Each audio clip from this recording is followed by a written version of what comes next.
What we noticed from our YouTube subscribers and our building and growing YouTube community here of the 7-Figure Squad, that many of you just don't want to make money just for the sake of making money. That you just don't want to be a millionaire simply for the fact of being a millionaire. Many of you prefer to be faith-based millionaires. Well, here are 3 more daily habits that I do every single day, which actually we created a YouTube video a couple years ago called Winning the Everyday Battle.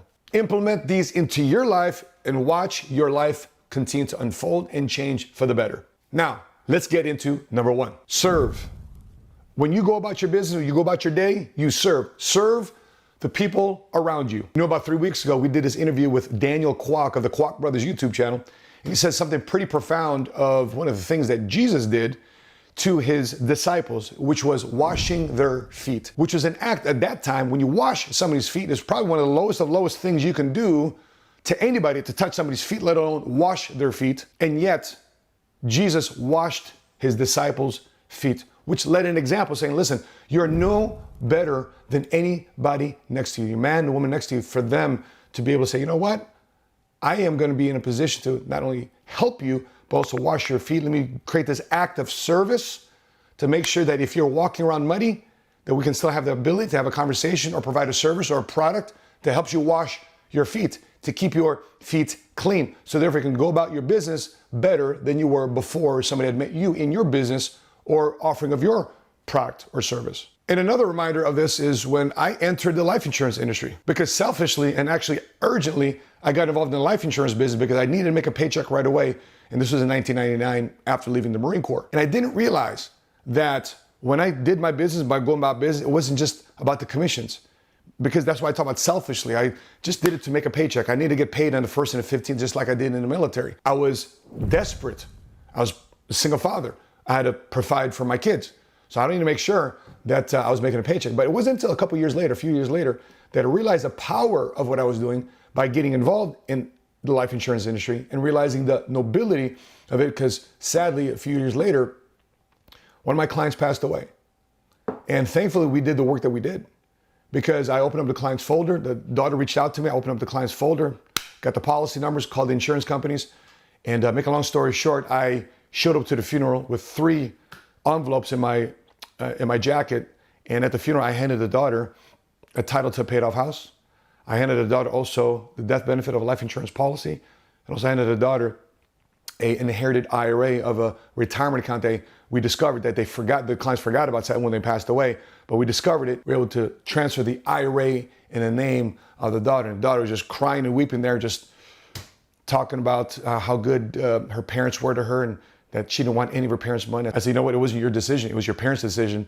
And make a long story short, guys, it was something that I realized that by serving her in her needs and serving her in a career and a profession that gives back to people in a massive, massive way, I realized at that moment the power of what I do for a business as an entrepreneur is here to serve our clients in our community. And when you do that, what a massive amount of return that provides you as an entrepreneur, knowing that you're putting a lot of goodwill out there because you're operating from that position.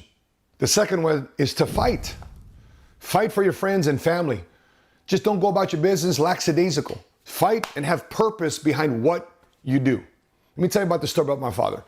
My father grew up in the Philippines during World War II. I don't know my mother. We don't know how she died. Nobody in our family wants to talk about how she died. We'll probably never know how our grandmother passed away during World War II when the Japanese invasion came in and the bombing in Manila came in and the Japanese soldiers were basically killing and murdering everybody in the streets. And my father recalls being told by his older sister, my aunt, hey, you're 2 years old. You need to learn how to play dead at 2 years old. Now, how many of you have kids and your parents out there? How hard is it to tell a 2-year-old to be quiet, let alone try to play dead in the street so therefore they don't get bayoneted by the Japanese soldiers going through the streets? Well, that's what my dad had to do. And when my dad had an opportunity to come to America, because he was a tour guide and he was befriending this family that thought, hey, Del, you know, would you like to come to the United States? My dad said, yeah. So my dad got an opportunity to come to Indiana. I went to Indiana University and made his way up through a college degree and got a job at Sears, sweeping docks, to becoming a logistics manager. He fought for his family. In spite of all of that, he was able to fight for those he loved and cared about to create a better future for all of us here in the United States of America. And I remember when I first started my business, I got out the military. I first started my business, my dad said, you know what, you're a single father, man. You just need to get a job. You know, you need salary, you need benefits, you need something consistent and safe and secure. You got children to take care of. You can't play business. You need a guaranteed paycheck every couple of weeks. I said, Dad, you made your great journey, and now it's time for me to make my big, great journey. I believe that every generation has a decisive decision to make, and this right now, being an entrepreneur, is mine. So Dad, I love what you had to say, but I'm going to step out my way as a man and do my thing. And I think from a position of love, my father did that. He was kind of scared for me taking on this endeavor of becoming an entrepreneur. And I'll tell you this, for many, many years, my father didn't support me as an entrepreneur. For many years that we had family get-togethers and dinner at the house, he said, hey, why don't you get a job? Why don't you get a job? I remember my father opened up a manila envelope one time. He was opening up this packages of applications I needed to fill out for the FBI, local law enforcement, basically job application, get me involved to utilize my military experience and my security clearances. I said, Dad, listen, I don't want to do that. I'm an entrepreneur now. I'm in the insurance industry. You should see some of the work I'm doing. He said, yeah, but you're not really making money. I said, yeah, but I'm getting this business started and it's going to be amazing. And anyway, I ended up buying a house in a neighborhood that we never thought we'd live in. We were earning income that we've never thought we'd make, the type of income that we've only read about in newspapers, saw in magazines. And I remember telling my father, I said, Dad, I'm fighting for you, I'm fighting for you, I'm fighting for you. And we had the opportunity to get a company-paid trip to Hawaii. I said, Dad, what are you doing in December? He goes, nothing. And I said, Dad, you want to go to Hawaii? Pack your bags, we're going to Hawaii. I said, where? Hawaii. Anyway, we're in Hawaii. And anyway, we checked into this hotel, and the person says, you have 3 ways to get to the hotel. It's a 15-minute walk to your room, or you can take the tram, or you can take the gondola. How would you like to get to your room? Just see the look at my father's face, my mother, they're there. And I found out that on the flight over, my daughters, because it's hard for me to talk to my father, I found out my daughters were talking to my dad because I wanted to ask certain questions of my dad through my daughters. And come to find out, my father growing up wanted to be a pilot, but never in millionaires, with my father being poor, a poor family in the Philippines, bad eyesight. No way in a million years was he ever going to become a pilot. So we were having breakfast, and my dad looks at the helicopters next to the flight line, next to the diner that we're at. And he's like, hey, why don't we go out and fly a helicopter? If he was joking around, right? But I wasn't joking around. Anyway, I said, hey, Dad, why don't we go fly a helicopter? He's like, what? And we jump on this helicopter, and we're flying around Hawaii. We're flying around the waterfalls. We're flying to and through this volcano. And a helicopter pilot allowed my dad to hold the controls for a moment to give him the feeling of what it means to be a pilot, what it feels like to be a pilot. And my dad said, hey, Matt, come up here. Take one of those pictures. Take one of those pictures while I'm flying this thing. He says, what pictures, Dad? I'm here in the back of the helicopter. He goes, come up here. He goes, I want you to take this picture. What do you call those things? Selfie? When I'm taking a selfie in a helicopter flying 300, 400, 500 feet above volcanoes and waterfalls in Hawaii. So when I'm thinking about fighting, that's what we fight for. We fight for them. We fight for our family. We fight for those we love and care about. We fight for those to therefore create a better opportunity to not only just provide a roof over your head and food on the table. That's the bare minimum. But fight, man, to provide a life, to create a purpose, to create an incentive for the next generation to want to do something greater to themselves. So I want to know, based on you, if you're still watching this video, comment below. I'm fighting for those I love. I'm fighting for those I love. I'm fighting for those at home. Put in the comment section below. I want to know who's fighting for those who you really love and care about. Third one is the sacrifice. Yes, sacrifice. You sacrifice so therefore you can show somebody a better way. Now, probably one of the most uncomfortable things for me to talk about, but I want to be transparent and authentic to you, is I spent my entire 30s repaying the mistakes of my 20s. Here's what I mean. I made the poor decision of getting married too soon, of being entangled in wrong relationships, being a single father, 3 kids through it, and having the sad reality of a separated family, where the children had to deal with both sides of the family, different households, different roof, different philosophies, different talks, different mindsets, versus them being unified under one value and one principle. It was always division, division, division.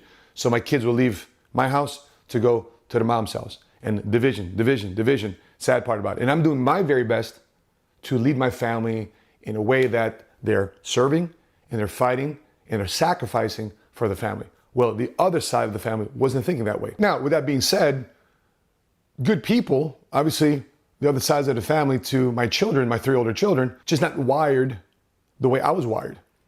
And when I'm going about talking to my children about making sure you pick the right partner, make sure you date the right person, make sure you understand the values and principles of what they stand for, what they're about, because that is so important.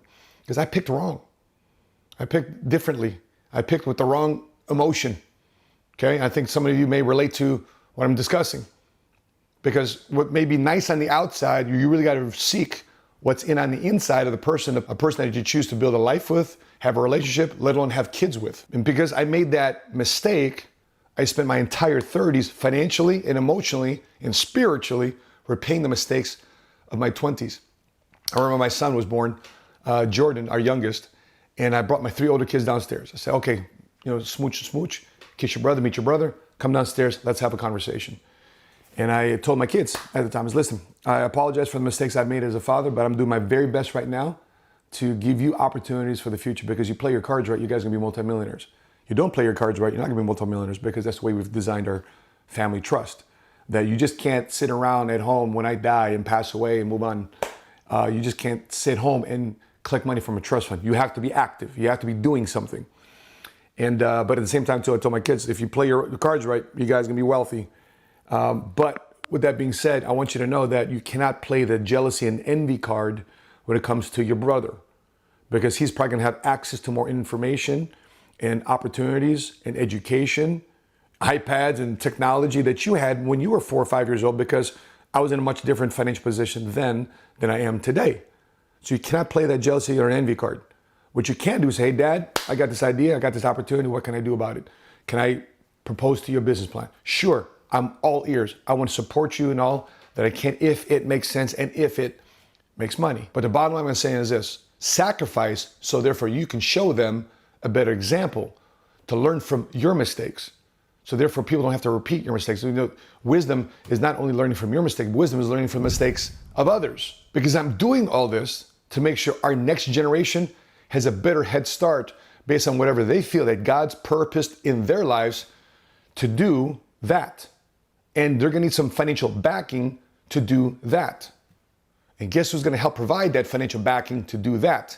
Yours truly. Because I remember my 3 jobs when I started my business when I left the Marine Corps.